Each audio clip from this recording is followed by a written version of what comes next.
Good evening. Today we'll see subordinate courts. The subordinate courts are covered under the Article 233 to 237 in Part 6 of the Constitution. So we have the High Court. Below the High Court we have the District and Sessions Judges Court. Under the District and Sessions Judges Court we have two divisions. One is for the civil side and the other is for the criminal side. For the civil side we have Subordinate Judges Court and the Municipal Court. In the criminal side, we have Chief Judicial Magistrates Court and Judicial Magistrates Court.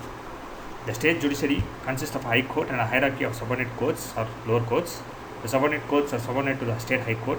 They function below and under the High Court at district and lower levels. Now we will see the appointment of district judges. The appointment, posting and promotion of district judges in the state are made by the governor of the state in consultation with the High Court.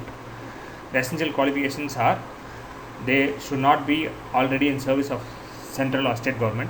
They should be an advocate or pleader for 7 years. They should be recommended by High Court for appointment.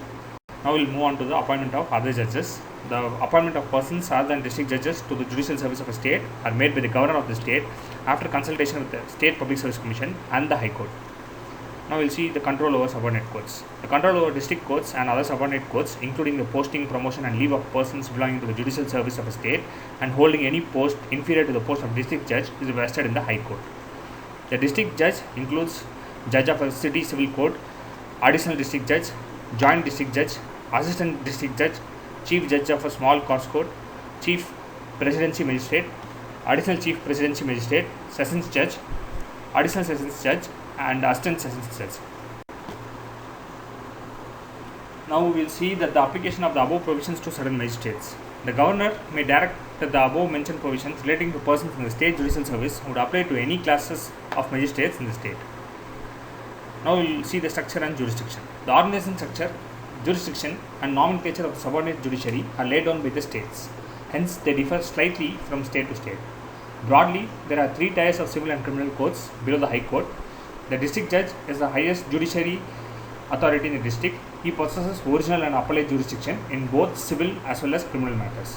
When he deals with civil cases, district judge is called as a district judge, and when he deals with criminal case, he is called as sessions judge.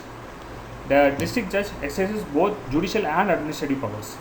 He also has supervisory powers over all the subordinate courts in the district. Appeals against his order and judgments lie to the High Court. The sessions judge has the power to impose any sentence, including life imprisonment and capital punishment, that is nothing but death sentence. However, a capital punishment passed by him is subject to confirmation by the High Court whether there is an appeal or not. Below the district and sessions court stands the court of subordinate judge on the civil side and the court of chief judicial magistrate on the criminal side, as we have already seen. The subordinate judge exercises unlimited pecuniary jurisdiction over civil suits. The Chief Judicial Magistrate decides criminal cases which are punishable with imprisonment for a term up to 7 years. Remember, it is for 7 years. At the lowest on the civil side is the Court of Munsif, and on the criminal side is the Court of Judicial Magistrate. The Munsif possesses limited jurisdiction and decides civil cases of small pecuniary stake, whereas the Judicial Magistrate tries criminal cases which are punishable with imprisonment for up to 3 years. In some metropolitan cities, there are city civil courts on the civil side and courts of metropolitan magistrates on the criminal side. Some of the states and presidency towns have established small casus courts. These courts decide the civil cases of small value in a summary manner. The decisions are final, but the High Court possesses a power of revision. In some states, panchayat courts try petty civil and criminal cases. They are variously known as Nyaya Panchayat, Gram Kacheri, Adalati Panchayat, Panchayat Adalat, and so on. Thank you.